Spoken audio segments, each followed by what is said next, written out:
Irmãos e irmãs, estamos celebrando o 22º domingo do tempo comum, este ano B, dia 22 de agosto, em que nós também queremos homenagear e felicitar todos os catequistas, que são aqueles que trabalham, que seguem Jesus, que dão o testemunho de seu amor a Deus e ao próximo. Podemos chamar esse evangelho de Marcos 7, que iria do versículo 1 até o 23, com alguns cortes, como Jesus e a verdadeira religião por causa do ataque dos escribas e fariseus que vão fazendo ali. Também este texto, ele vem para nos demonstrar como a religião serve para explorar, para manipular, para tirar proveitos em cima dos outros, usando o Evangelho, usando a religião, usando o nome de Deus em vão.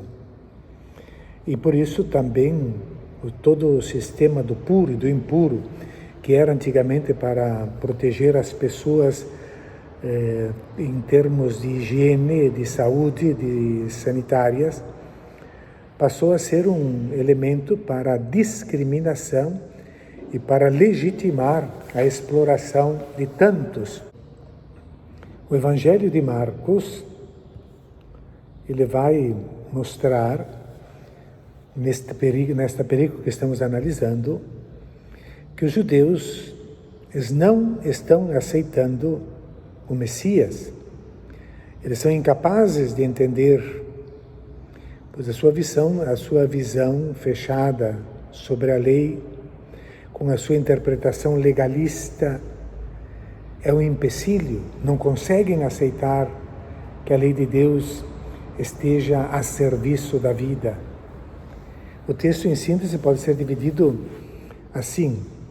Os primeiros versículos de 1 a 7 denunciam uma religiosidade exterior, em que a lei, transformada em legalismo, é reduzida a tradições humanas, que esvaziam a palavra de Deus. Os versículos seguintes, de 8 a 13, ausentes, a maior parte deles do nosso texto, contém uma exemplificação que mostra como as tradições humanas podem anular o mandamento divino. E traz o exemplo do 4º mandamento, de honrar pai e mãe. Os versículos 14 a 19 ensinam que todas as criaturas são boas, que não são os alimentos que tornam o homem impuro, porque provêm de Deus e são feitos para o bem do ser humano.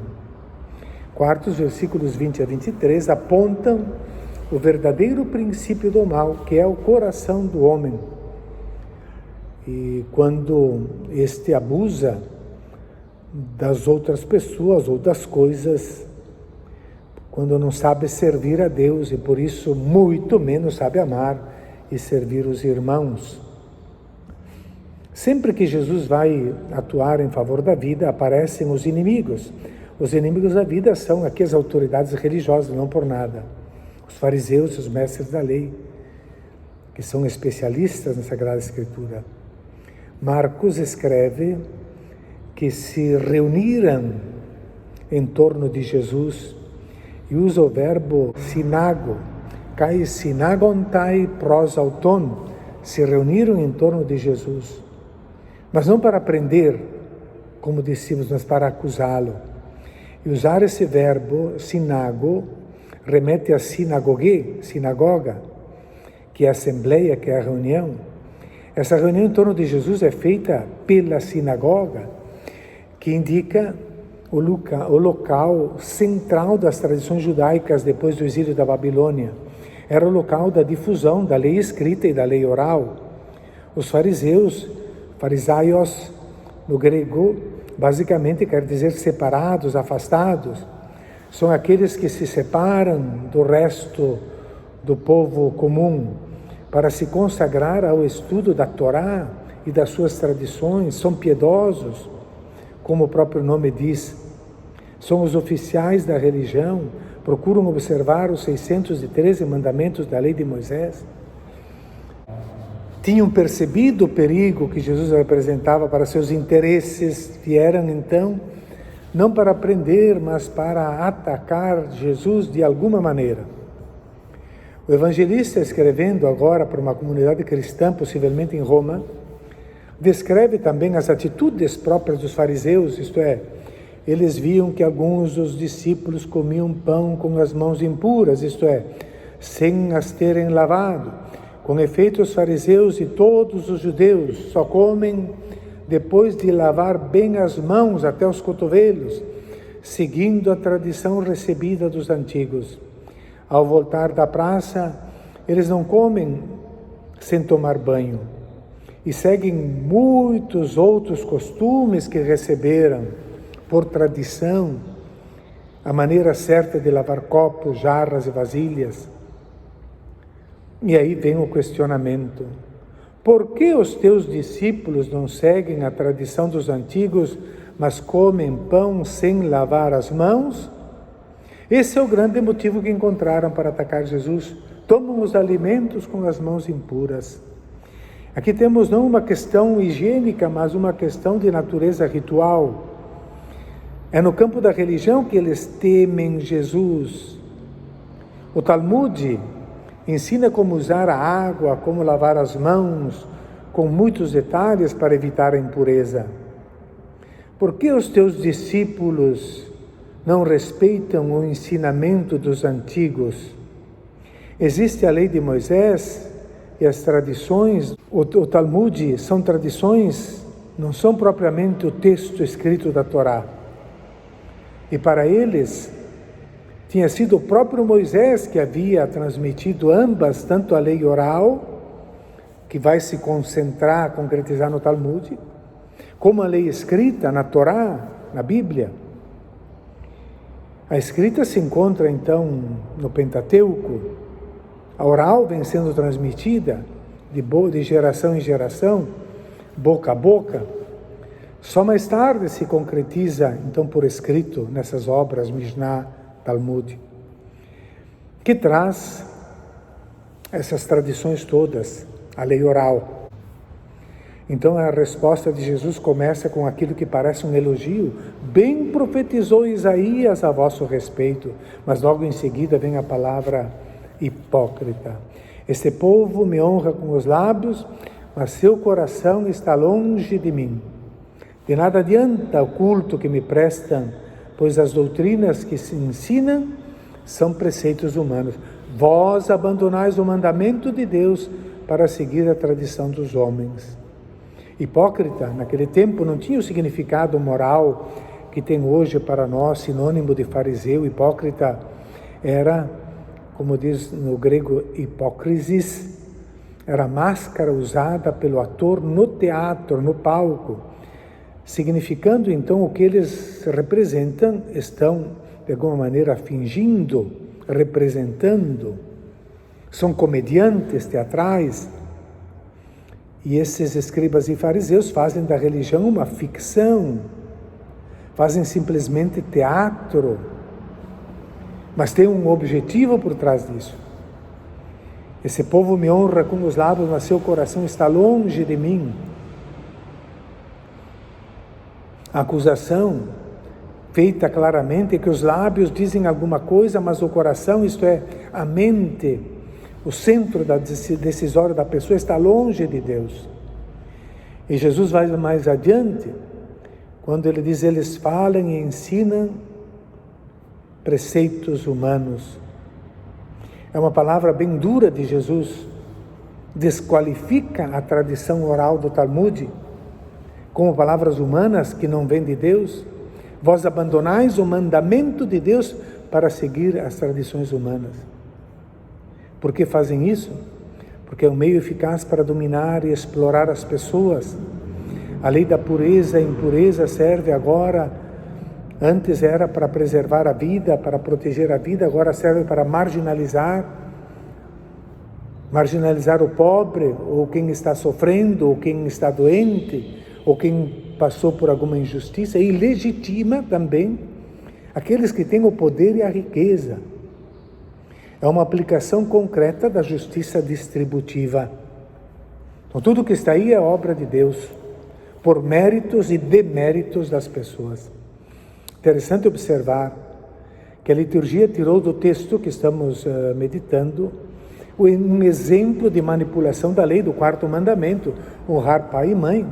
E nessa manipulação eles seguem uma tradição humana e deixam de cumprir o mandamento de Deus. Por isso que ele vai falar corban, dando exemplo. Aquilo que eu tenho para ajudar meus pais é corban, isto é consagrado a Deus. E isto assim me legitima para não ajudar meus pais. Invalidam assim a palavra de Deus, manipulam a palavra de Deus. Então o que move os fariseus e os escribas não é o desejo de realizar a vontade de Deus, mas de manter o poder sobre os outros e de explorá-los. Em seguida, Jesus chamou a multidão para perto de si e disse: escutai todos e compreendei. Usa 2 imperativos para reforçar o que ele vai dizer. O que torna impuro o homem não é o que entra nele vindo de fora, mas o que sai do seu interior. O que Jesus acaba de dizer é muito grave.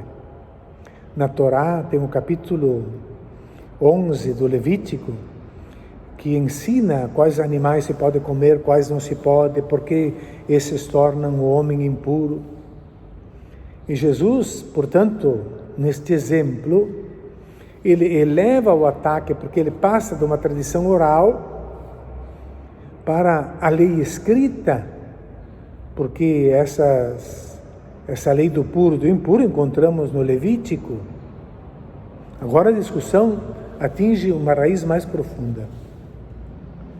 E logo por isso que logo depois em casa, os discípulos o interrogam sobre a parábola.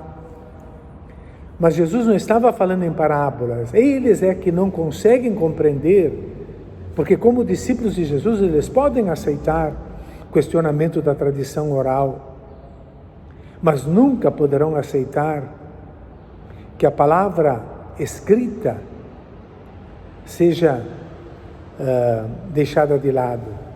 Por isso eles pedem explicação da parábola. Jesus deve estar falando em parábolas. E Marcos observa: assim Jesus declarava que todos os alimentos eram puros.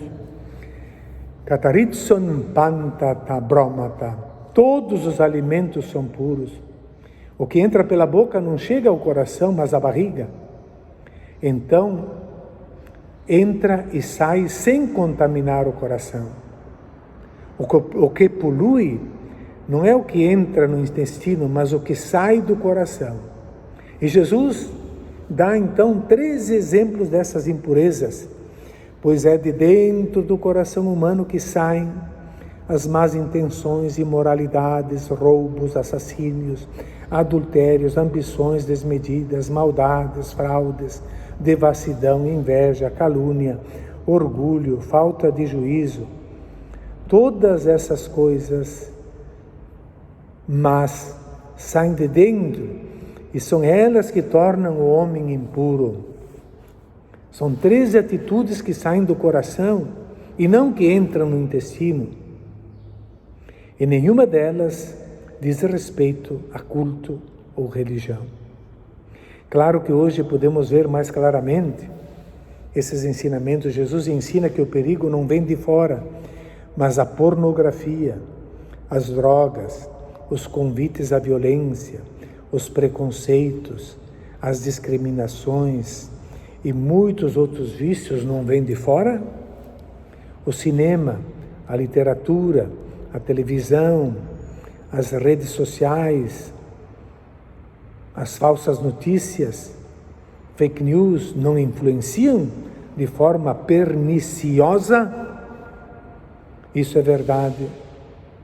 Influenciam e vêm de fora e contaminam o homem. Mas Jesus não está entrando nessa questão agora. Ele está entrando no caso específico da comida, que é o ponto em que foi atacado. Qual a importância deste ataque de Jesus ao sistema do puro e do impuro? Jesus ataca essa lei porque ela fundamenta uma sociedade de injustiças que se baseia em tabus, que criavam e solidificavam diferenças entre as pessoas, que geravam privilégios, que geravam marginalizados, que geravam opressores e oprimidos. Todas essas coisas, mas saem de dentro, e são elas que tornam impuro o homem. A impureza nasce da má relação com os outros homens. Em síntese, Jesus acusa duramente seus adversários. Seu coração está longe de Deus. Manifestam uma religiosidade aparente, hipócrita. Certa religiosidade é invenção humana. E ensinam como doutrina divina o que são preceitos humanos. A prática deles também está longe do coração, nos 13 exemplos que Jesus deixou. Deixam de observar os mandamentos para seguir as tradições humanas. Estimados irmãos e irmãs, todos esses ensinamentos hoje necessitam de catequistas engajados, espiritualizados, que sigam o Evangelho como o Papa Francisco, fiel ao Evangelho, não a autoridades ou tradições, fidelidade a Deus, a palavra, ao Evangelho. É dali que vem a força do catequista e que rompe com as hipocrisias, com as religiões hipócritas que rodeiam, que aumentam assustadoramente por todo lado. Que nossos catequistas se sintam bem amados e valorizados, porque essa capilaridade da Igreja Católica, que se torna uma grande, das maiores instituições e organizações humanas da história, com bilhões de seguidores, é por causa do trabalho também dos catequistas. Parabéns a todos os catequistas. Bom domingo a todos.